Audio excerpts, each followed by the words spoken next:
سورہ بقرہ کی آیت نمبر 172 میں جب اللہ پاک فرماتے ہیں کہ ایمان والو تم نے طیب رزق کھانا ہے، اور پھر اس کے بعد شکر کو بیان کیا جاتا ہے، اور آیت مبارکہ کی تکمیل جو ہے وہ عبادت کے اوپر ہوتی ہے، تو اس سے ہمیں سمجھ آ جاتا ہے کہ طیب رزق کا تعلق انسان کے شکر کے ساتھ، یعنی کہ انسان کی کیفیات کے ساتھ بھی ہوتا ہے اور اس کی عبادات کے ساتھ بھی ہوتا ہے۔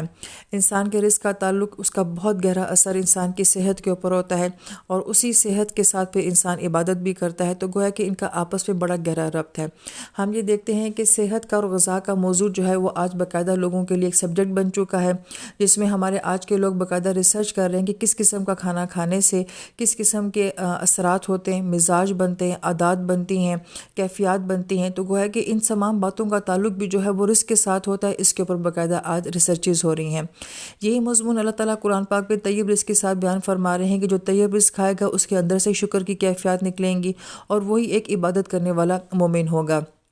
ہم یہ دیکھتے ہیں کہ خوراک کے پیچھے اللہ پاک کا ایک پورا نظام نظر آتا ہے کہ سردیوں کی خوراک بالکل مختلف ہوتی ہے، گرمیوں کی خوراک بالکل مختلف ہوتی ہے۔ اللہ پاک کون سی فصلیں سردیوں میں اگاتے ہیں، کون سی فصلیں اللہ پاک گرمیوں میں اگاتے ہیں، کون سا پھل کس موسم میں آتا ہے، پھر اس کی ساخت کیا ہے، اس کے اثرات کیا ہیں، اس کے اندر غذائیت کیسی ہے۔ تو گویا کہ ان تمام آیات کو دیکھ کے، ان تمام رزق کے نظام کو دیکھ کے ہمیں بہت کچھ سمجھ آ جاتا ہے کہ قدرت ہمیں کیا سمجھانا چاہ رہی ہے کہ تم نے کب کھانا ہے، کیسا کھانا ہے، اور کس طرح کا کھانا ہے۔ یہی بات آج کے حکمہ بھی کہتے ہیں کہ اگر گرم مزاج والا بندہ ہو تو اس کو گرم خوراک نہیں دی جاتی، اس کو ٹھنڈی خوراک دی جاتی ہے، اور اگر ٹھنڈے مزاج والا بندہ ہو تو اس کو ٹھنڈی خوراک نہیں دی جاتی ہے، اسے گرم خوراک دی جاتی ہے۔ تو گویا کہ مزاج کو دے کے جو ہے وہ خوراک متعین کی جاتی ہے۔ اور ہم یہی دیکھتے ہیں کہ جب موسم تبدیل ہوتے ہیں تو پہلے انسان کا مزاج تبدیل ہوتا ہے، پھر اس کے بعد اس کے کھانے کا مزاج بنتا ہے۔ ہمیں سردیوں میں لسی اچھی نہیں لگتی، مگر ہمیں گرمیوں میں لسی بہت اچھی لگتی ہے۔ تو گویا کہ قدرت نے ہمارے اندر ایک نظام ایسا رکھا ہوا ہے کہ ہم موسموں کے مطابق اس طرح کی خوراک کو پسند کرتے ہیں۔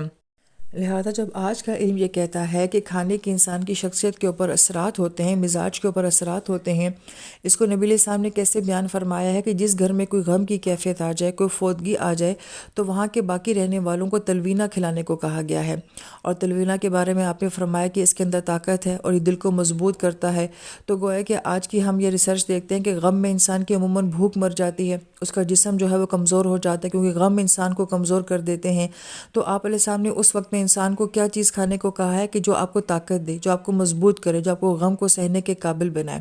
تو گویا کہ خوراک کا ایک گہرا حکمت کا نظام جو ہے وہ ہمیں قرآن اور سنت سے سمجھ آتا ہے۔ پھر علماء کرام یہ فرماتے ہیں کہ اللہ تعالیٰ نے قرآن پاک میں 3 مرتبہ اس مضمون کو بیان کیا ہے۔ ایک مرتبہ یا ایھا الناس کہہ کے جو ہم نے پیچھے سے آیت مبارکہ پڑھ لی، اور ایک مرتبہ یہاں پہ یا ایھا الذین آمنوا کہہ کے جس کو ہم پڑھ رہے ہیں، اور ایک مرتبہ آپ نے انبیاء کے ساتھ جب کلام فرمایا ہے تو ان کے ساتھ بھی رزق کا تذکرہ فرمایا ہے۔ تو گویا کہ اسی سے ہمیں اندازہ ہو جاتا ہے کہ عوام الناس ہوتے ہیں، اور ایک ایمان والے ہوتے ہیں جو اس سے اوپر کے لیول کے لوگ ہوتے ہیں، اور پھر ایمان والوں سے بھی اوپر کے لیول کے لوگ جو ہوتے ہیں وہ انبیاء ہوتے ہیں۔ اور انبیاء کی زندگی جو ہے وہ آسان نہیں ہوتی ہے، مشکلات اور ٹف لائف ہوتی ہے۔ تو گویا کہ ان کو بھی جو ہے خاص طور پہ ہم ان کی دعاؤں میں بھی یہ ذکر دیکھتے ہیں کہ اللہ رزق حلال دے، برکت والا رزق دے، اور ثمر کی جو ہے وہ وہاں پہ بات کی جاتی ہے۔ تو گویا کہ اس مضمون کو بڑی حکمت کے ساتھ قرآن پاک پہ مختلف جگہوں پہ بیان کیا گیا ہے۔ اور پھر یہاں پہ بڑی اہم بات علماء کرام فرماتے ہیں کہ ایک تو ظاہری طور پہ کوئی چیز حلال ہوتی ہے، اور ایک باطنی طور پہ کوئی چیز حلال ہوتی ہے۔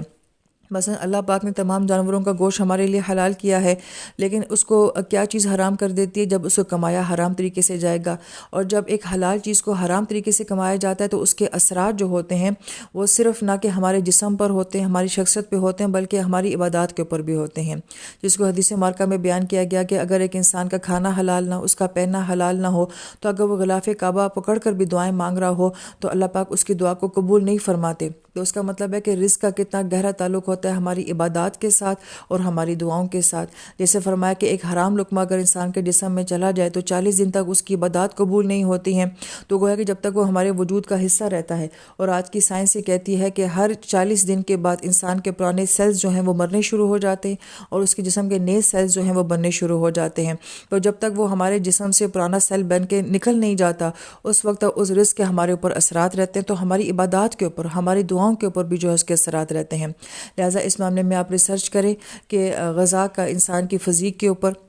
اور انسان کی روحانی دنیا کے اوپر کیا اثرات ہوتے ہیں، تو بہت سارے آپ کو ریسرچ پیپر نیٹ پہ مل جائیں گے۔ لیکن یہاں پہ ایک اور بڑی اہم بات جو بیان کی جاتی ہے وہ یہ بھی ہے کہ اللہ پاک نے ہمیں کن چیزوں کے کھانے کا حکم دیا ہے اور کن چیزوں کو پھر حرام کر دیا ہے۔ لہٰذا وہ تمام جانور جو آنے والی آیت مبارکہ میں بھی آتا ہے کہ تمہارے لیے ان کو کھانا حرام کر دیا گیا ہے، تو یہ وہ تمام چیزیں ہیں کہ جس کے کھانے سے انسان کی شخصیت اور مزاج کے اوپر غلط اثرات ہے، اللہ نے ان کا کھانا حرام کر دیا۔ مثلا جیسے کہ خنزیر کے بارے میں کہا جاتا ہے، کتے کے بارے میں کہا جاتا ہے، شیر کے بارے میں کہا جاتا ہے، یہ سب وہ جانور ہیں جو کہ چیٹ پھاڑ کر کھانے والے جانور ہیں، اور یہ حرام چیزیں بھی کھاتے ہیں، گندگی کو بھی کھا لیتے ہیں۔ تو جب انسان ان کو کھائے گا تو گویا کہ یہ ہمارے وجود کا جب حصہ بنیں گے تو اس کے اثرات ہمارے اوپر بھی ہوں گے۔ ایسے تمام پرندوں کے